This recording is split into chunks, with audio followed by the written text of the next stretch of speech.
봉정암은 우리나라에서 가장 높은 곳에 부처님의 진신사리를 모신 암자로 순례자들의 발길이 끊이지 않는 암자입니다.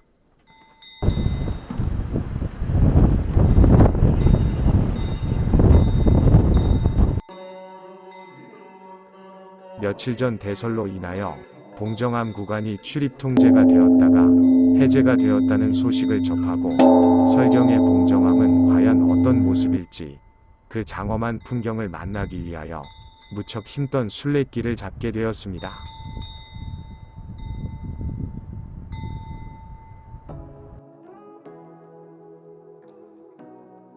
이번 저의 일정은 용대리 주차장에서 출발하여 백담사, 영시암을 지나 수렴동 계곡과 구곡담 계곡을 따라 봉정암에 이르는 코스로서 봉정암에서 숙박 기도를 하고 내려오면서 오세아이의 전설이 있는 오세암을 참대 후 용대리로 돌아오는 1박 2일 순례길입니다.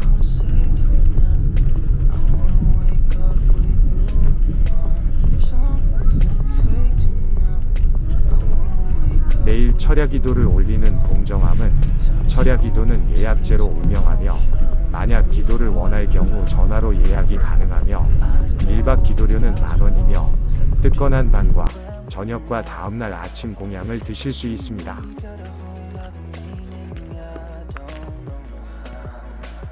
영실천의 수많은 소원돌탑들은 계절과 상관없이 흰눈을 감싸 안으며 모두의 소원을 염원해주고 있는 듯 합니다.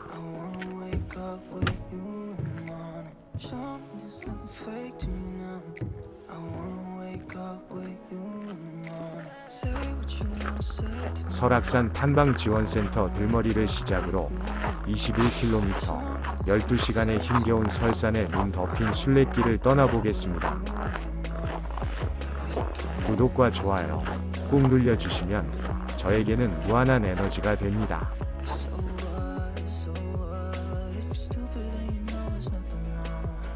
저에게 봉정암 순례길은 이번이 세 번째 순례길로서 지난번은 봄과 가을 두 차례 갔다 왔으며 이번 세 번째 순례길을 여러가지 의미를 부여하고 싶어서 남들이 잘 가지 못하는 계절인 눈 덮인 설악산의 모습을 보여주고 싶어서 길을 잡게 되었습니다.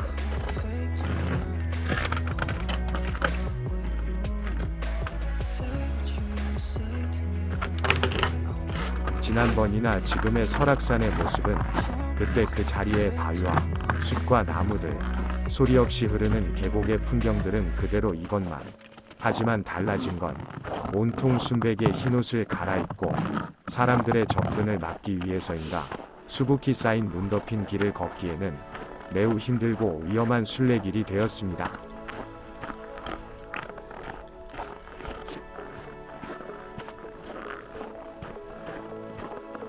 불과 두세 달 전만 해도 지금 이 길은 아름다운 단풍잎을 보기 위해 많은 사람들로 몸살을 앓은 숲이었지만 지금은 지나가는 객은 아무도 보이지 않고 나 홀로 뽀드득 거리는 내 발자국 소리를 노래 삼아 무한정 숲길을 걸어가고 있습니다.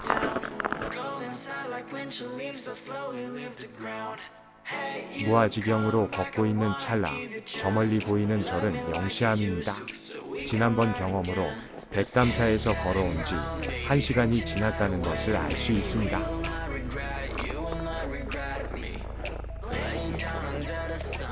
조선 숙종 때 지어진 영시암은 오세암과 봉정암, 대청봉을 가려면 반드시 지나가야 하는 절로서 백담사에서 1시간 거리에 있기 때문에 대부분 여기서 쉬어갈 수 있는 휴식 공간을 제공해주기도 합니다. 영시암에서 조금만 올라오면 내일 하산하는 길에 들러볼 오세암 가는 길과 봉정암 가는 길의 갈림길이며 여기서 20분 정도 걸어가면 수렴동 대피소를 만날 수 있습니다.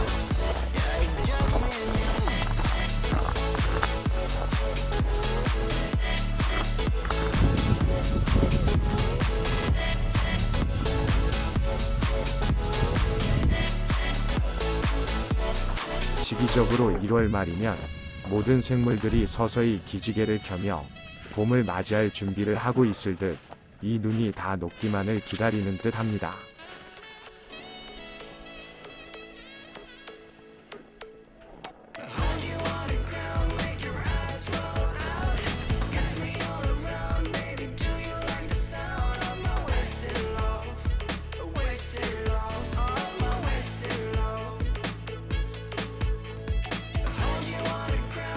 수렴동대 투소를 지나면 서서히 오르막길이 시작되고 따라서 계곡에 흐르는 물도 작은 폭포들이 반복적으로 나타나므로 아름다운 풍광을 자아내지만 지금은 모두 숨을 죽인 듯 흰 눈을 덮어서고 몸을 웅크린 채 그 장엄한 모습을 드러내 보이지를 않고 있습니다.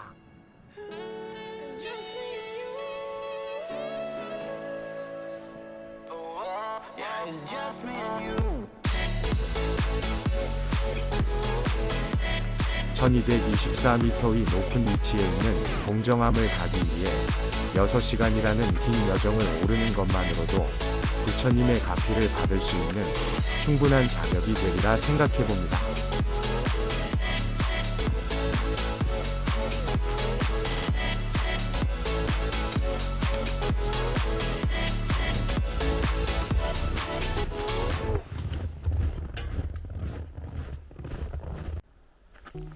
걸어도 걸어도 끝이 보이지 않는 산길, 단지 나와의 싸움만 계속하며 걸어가고 있습니다.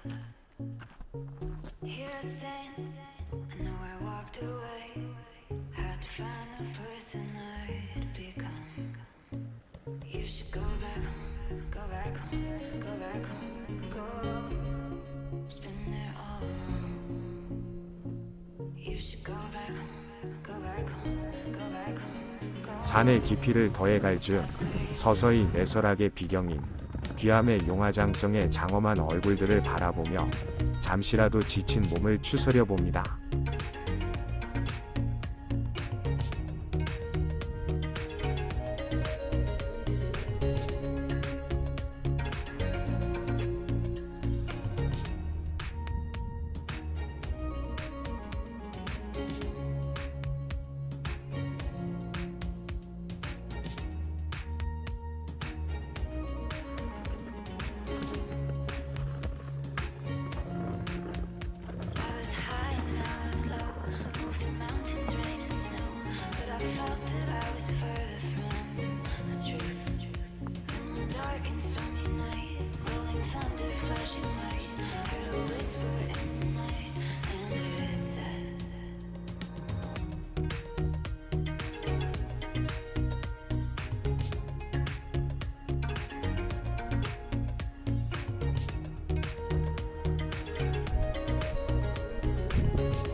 지난 여름과 가을 가장 인기 있는 명소인 쌍용폭포도 지금은 얼음에 갇혀 그 아름다운 자태를 보여주지 못하는 휴점 상태가 되어버렸습니다.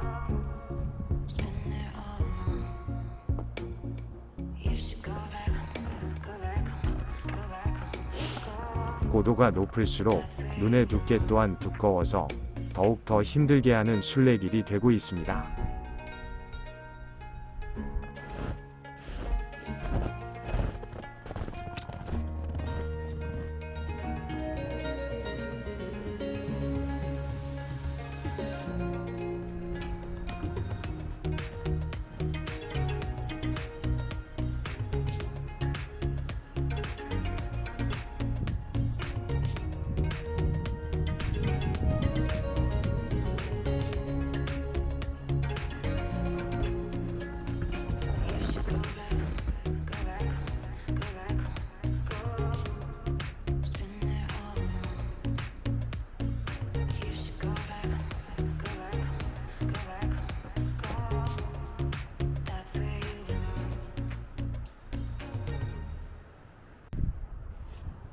무아지경으로 걸어오다 보니 그렇게도 기다리던 해탈고개, 즉 가장 힘든 구간이라는 갈딱고개에 다다를 수 있습니다.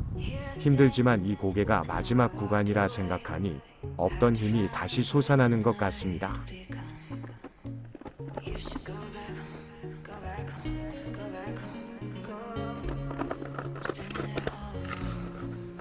맑은 고드럼을 보니 먹어보고 싶은 충동에 하나 따서 목을 축여봅니다. 세상에 이렇게 맑고 시원한 목 넘김은 처음인 것 같습니다.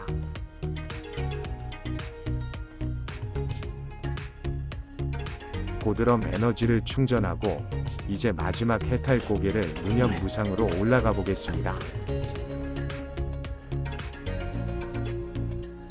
오르다 힘들면 뒤를 돌아 아름다운 경치를 감상하며 잠시 쉬었다 가는 것도 좋은 방법입니다.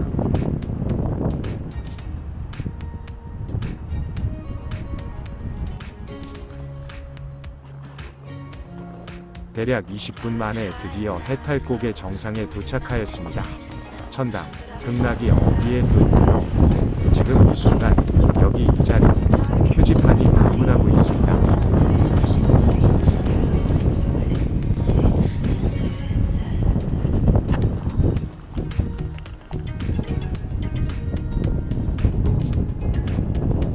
아무리 힘들어도 사자바위에서 아름다운 경치를 보고 가야 되겠지요.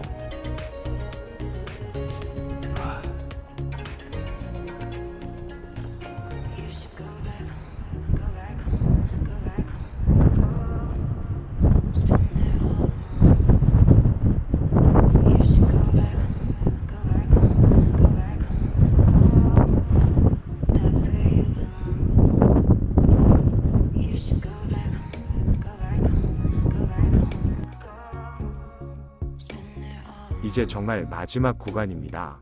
조금만 더 걸어가면 공정함의 정각들이 정겨운 모습으로 나타나겠지요.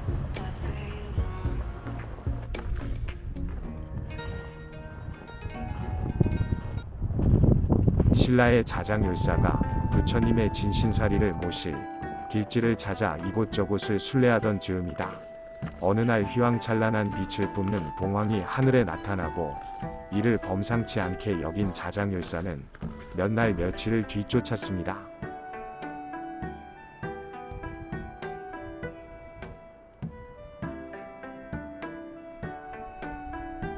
마침내 봉황은 높은 봉우리 위를 선회하다 갑자기 어떤 바위 앞에서 자취를 감추었습니다. 자장율사가 가만히 살펴보니 그 바위는 부처님의 형상 그대로였습니다. 그런데 봉황이 사라진 곳은 바로 부처님의 정수리에 해당하는 부분이었습니다. 게다가 부처님 모습을 닮은 바위를 중심으로 좌우에 7개의 바위가 병풍처럼 둘러 있습니다. 자장율사는 이 자리가 봉황이 알을 품고 있는 형상을 지닌 길지 중의 길지임을 깨달았습니다. 그리하여 부처님 형상의 바위에다 부처님의 뇌사리를 봉안한 뒤 5층 사리탑을 세우고 안자를 지었습니다. 공정함이란 봉황이 부처님의 이마로 사라졌다 하여 붙여진 이름입니다. 5층 석탑은 부처님의 뇌사리를 봉안했다고 해서 불뇌보탑 또는 불뇌사리보탑이라 불린다. 바위를 뚫고 나온 형상을 한 이 불뇌사리탑 앞에 서면 설악산 정상에 이 같은 탑을 세운 불신과 그 형상의 신묘함에 절로 감탄과 숙연함이 우러나온다. 탑이 몸체가 시작되는 자연암석에는 아름다운 연꽃이 조각되어 있는데 일면의 사엽시 모두 16엽이 탑을 포개고 있어 부처님이 정좌하고 있음을 상징적으로 보여주고 있습니다. 맨 위에는 연꽃이 핀 듯한 원뿔형 보주를 올려놓아 영원한 불심을 향하는 마음을 그리고 있습니다.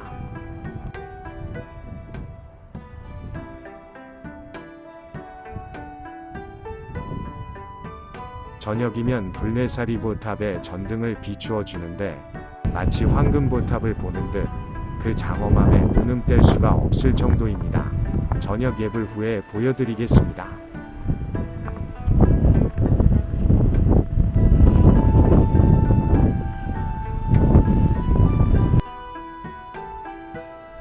눈 내린 겨울의 산사는 더욱 조용하고 순백의 풍경이 무척 아름답습니다.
제가 배정받은 숙소입니다.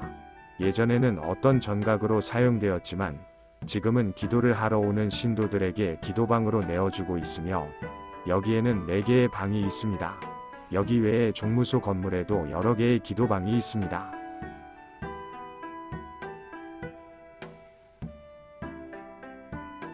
봉정암의 철야기도 시간은 저녁 7시부터 새벽 4시 30분까지 기도를 올리며 공양 시간은 아침 5시 10분, 점심 11시 30분, 저녁 7시 30분에 제공하고 있습니다. 그리고 철야기도비는 만원입니다.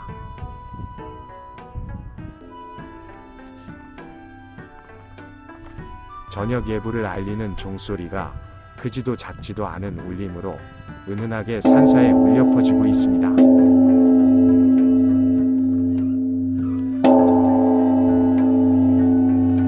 오늘은 다행히도 저 외에 한 분이 기도를 하러 와서 외롭지는 않습니다. 세찬 눈보라가 불어와서 몸을 가눌기도 힘든 날씨입니다. 저녁 기도를 하기 위하여 정멸보궁으로 가는 계단이 무척 힘이 듭니다.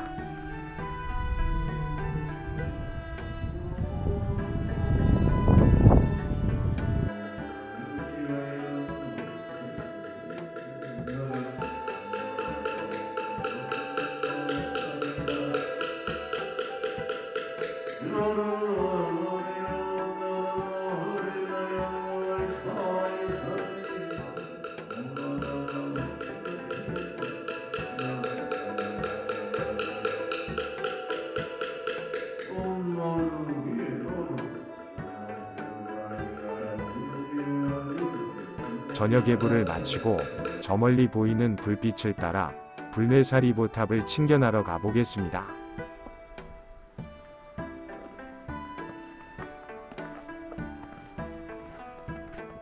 그 사이 내린 눈이 제법 소복히 쌓였습니다.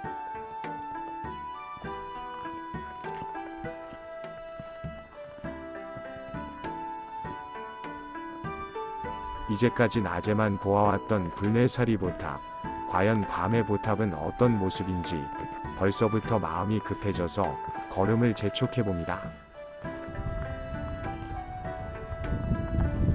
밤에 보는 황금빛, 불뇌사리보탑 보이시지요? 비록 임의로 만들어진 황금빛이지만 말로 표현하기 힘들 정도로 장엄한 불뇌사리보탑, 모두들 성불하시고 부처님 가피를 받아 모든 소원 성취하시길 간절히 기원합니다.